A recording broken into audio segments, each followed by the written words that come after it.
What if I told you that your obsession with self-improvement is actually keeping you stuck? That every workshop, every retreat, every new spiritual practice you desperately collect is just another lap around a wheel that goes nowhere?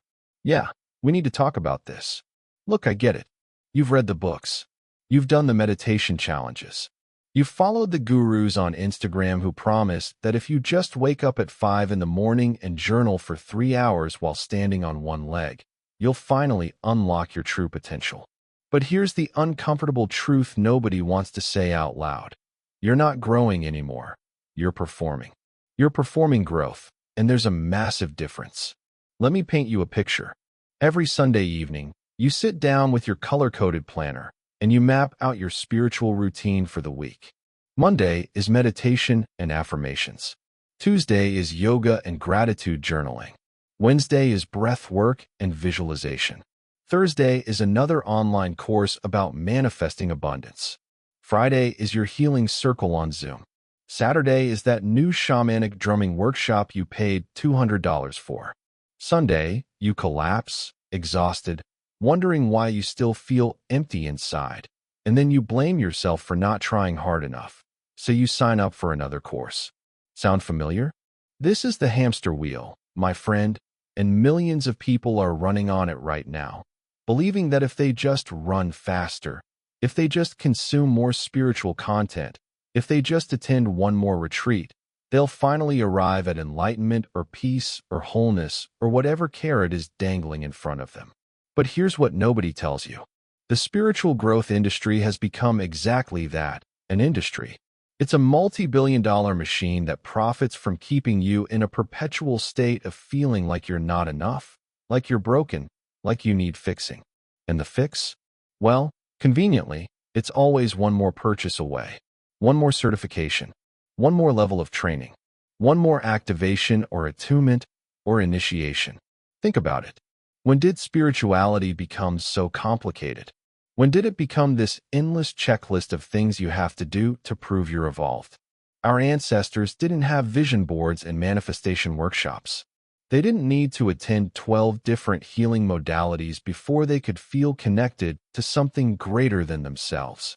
They just lived. They were present. They understood something we've forgotten in our desperate scramble to optimize our souls. The paradox is brutal. The more you focus on growing, the more you reinforce the belief that you're not already whole. Every time you say, I need to work on myself, you're actually saying I'm not okay as I am right now. Every time you consume another piece of content about becoming your best self, you're subtly telling yourself that your current self isn't good enough. It's a vicious cycle, and it's designed to keep you coming back for more. Let me share something personal. A few years ago, I was the poster child for spiritual seeking. I had certificates in Reiki, sound healing, crystal therapy, and about 5 different types of meditation. My bookshelf looked like a new age library exploded. I could talk for hours about chakras and energy fields and quantum manifestation. I wore the right crystals, burned the right incense, said the right mantras. On paper, I was spiritually advanced. In reality, I was miserable. I was exhausted from trying so hard to be enlightened. I was anxious about whether I was doing my practices correctly.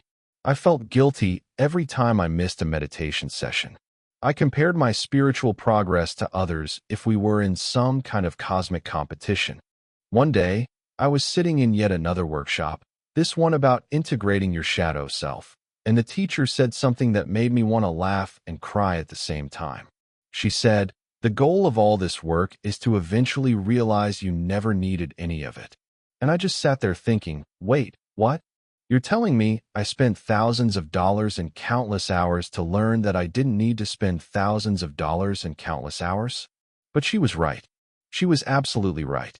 The truth that the spiritual growth industry doesn't want you to know is this: you're not broken.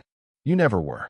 You don't need fixing. You don't need upgrading. You don't need to unlock new levels of consciousness like you're playing a video game. You're already whole. You're already enough. You're already connected to whatever divine source or universal energy or higher self you're seeking. The seeking itself is what creates the illusion of separation. Now, Before you think I'm saying spiritual practices are worthless, hold on. Meditation is wonderful. Yoga is beautiful. Therapy is valuable. Reading books that expand your perspective is great. But there's a massive difference between engaging in these things from a place of wholeness and engaging in them from a place of lack. One is nourishing, the other is depleting.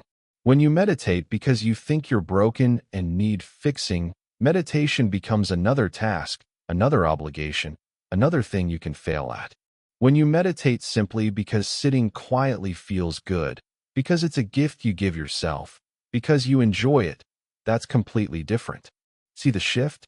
One comes from fear and lack, the other from love and abundance. The hamster wheel runs on the fuel of never enough. You're not spiritual enough. You're not healed enough. You're not conscious enough. You're not manifesting enough.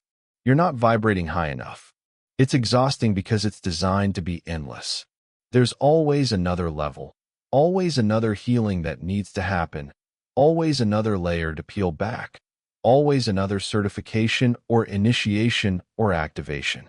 And let's talk about spiritual bypassing for a second, because this is a huge part of the problem. Spiritual bypassing is when you use spiritual practices to avoid dealing with real, uncomfortable emotions and situations. You've probably done it. I know I have.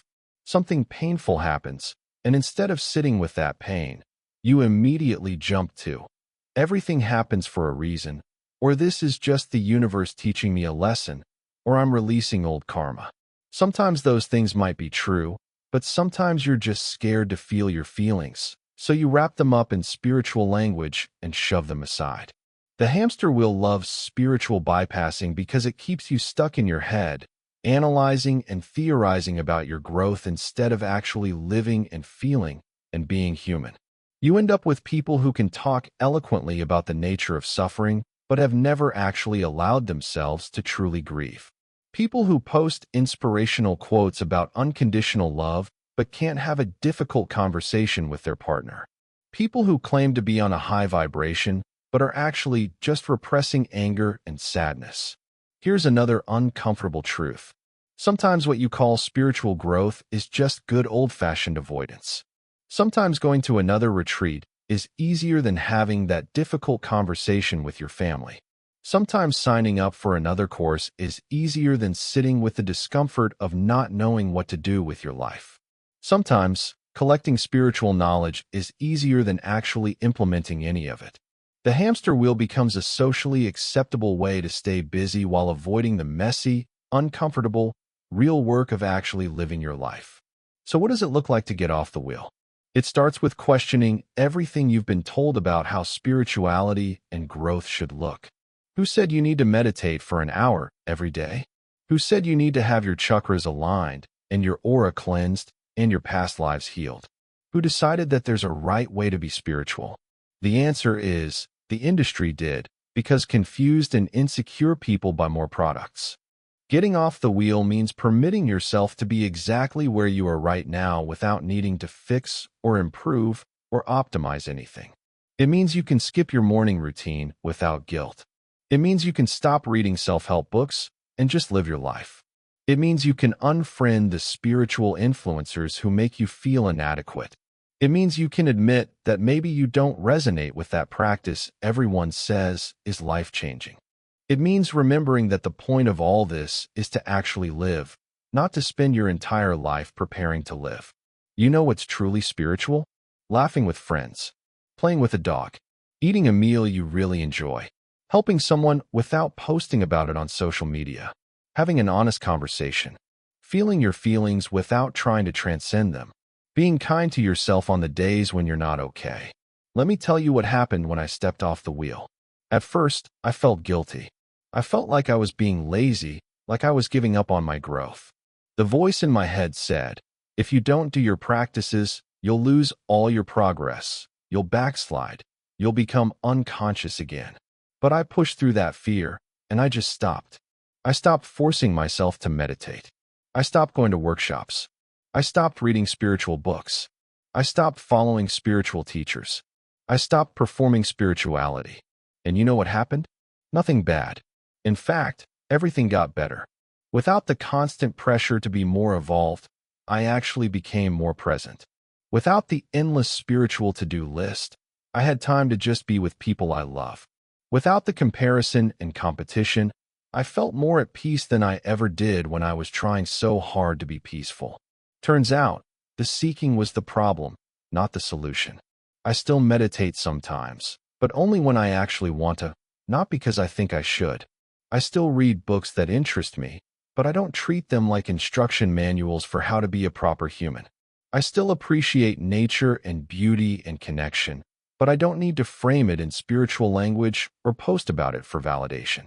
I'm just living, and living is the most spiritual thing you can do. Here's the thing about actual transformation. It doesn't happen because you're trying to transform. It happens when you stop trying and start being. It happens in the moments when you're not thinking about your spiritual progress at all. It happens when you're fully engaged with whatever's right in front of you, whether that's washing dishes or having a conversation or feeling sadness or experiencing joy. Transformation is a byproduct of presence, not a goal to achieve. The people who have genuinely changed my life, the ones who seem to have this quality of peace and wisdom that's real and not performed, they're never the ones who talk about their spiritual practices.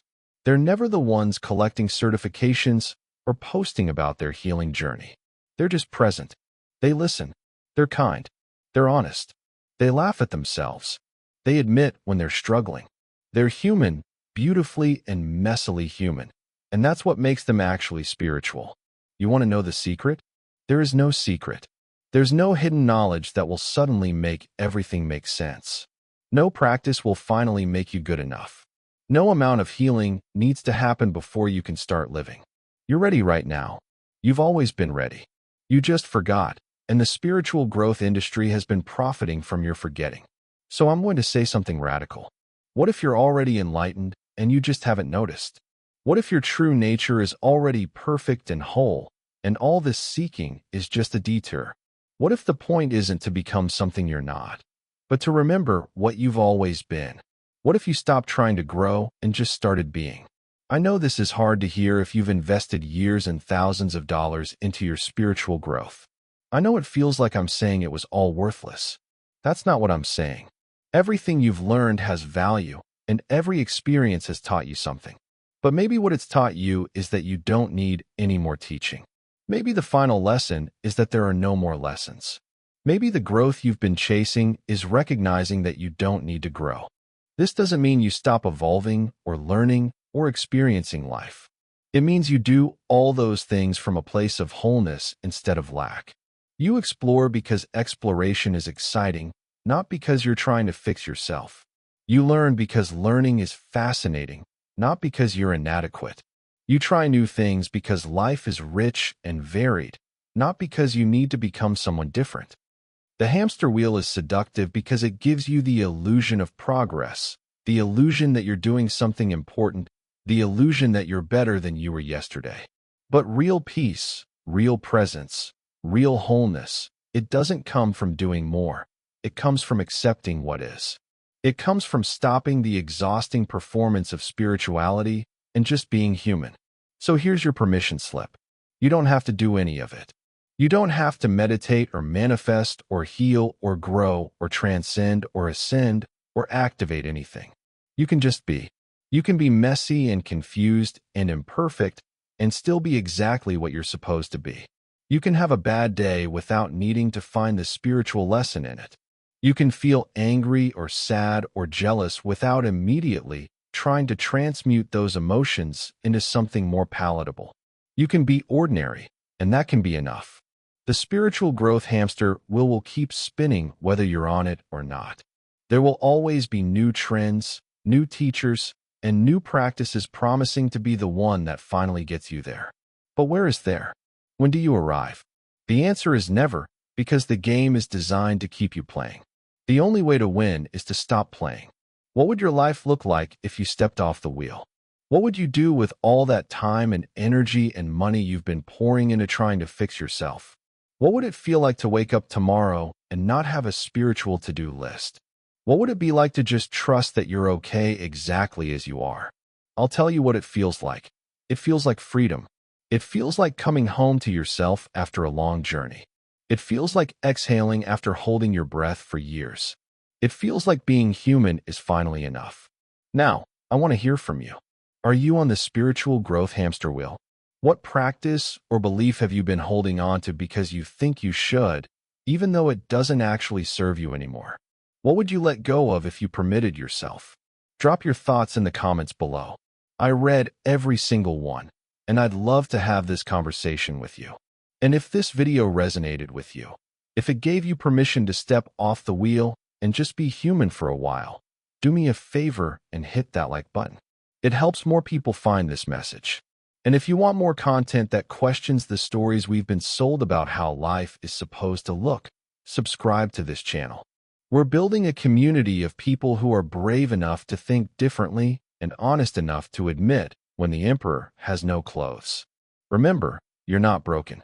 You never were. You don't need another course or another healing or another level of consciousness. You just need to remember that being human, with all its mess and beauty and imperfection, is the whole point. That's the real spiritual growth, accepting that you don't need to grow at all. Now go live your life.